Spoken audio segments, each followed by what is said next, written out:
Meron ako ditong Himalayan salt, Himalayan pink salt, face and body oil. Ito, matagal na to siya. Tingnan mo, sira na nga. Hindi ko siya ginagamit kasi nga, ayan o, konti lang yung nabawas ko.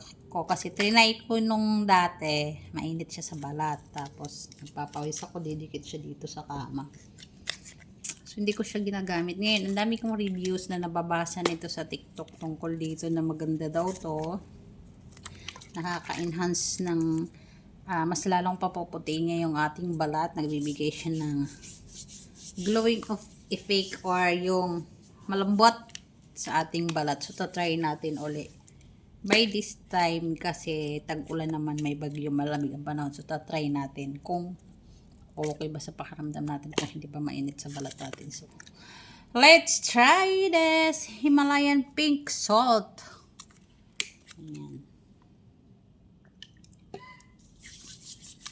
Ayan, tumulo. Ayoko ko kasi nito dati kasi malagkit. Malagkit yung feeling niya. So, since di pa naman tayo naligo, dapat sa gabi to nilagay. Dapat kagabi, iniisip ko, ilalagay ko talaga to bago ako matulog. Kaso, wala na. Ano na naman ako ng antok ko dahil sa lamig ng panahon. Nakatulog ako, di ko mamalay, nakatulog na pala ako, nag-cellphone lang ako, nakatulog na pala ako. Ito, try natin sa ating balat. Kung okay ba siya.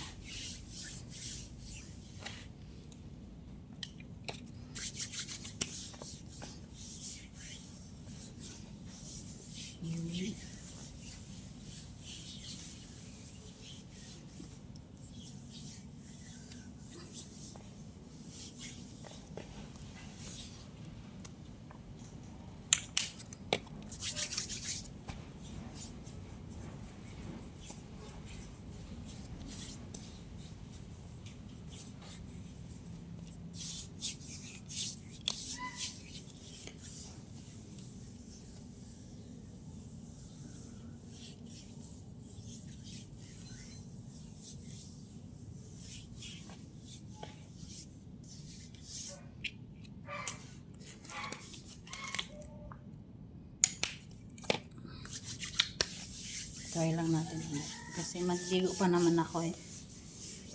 Ang dami kong kurikong. Daming kagil.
So, ayan na siya.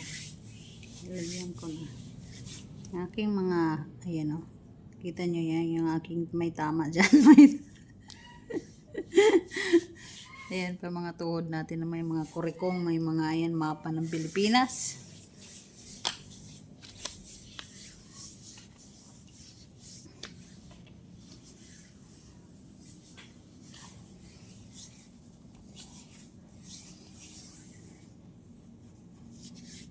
Try natin. Kung okay ba siya. Mainit nga. Mainit nga sa balat.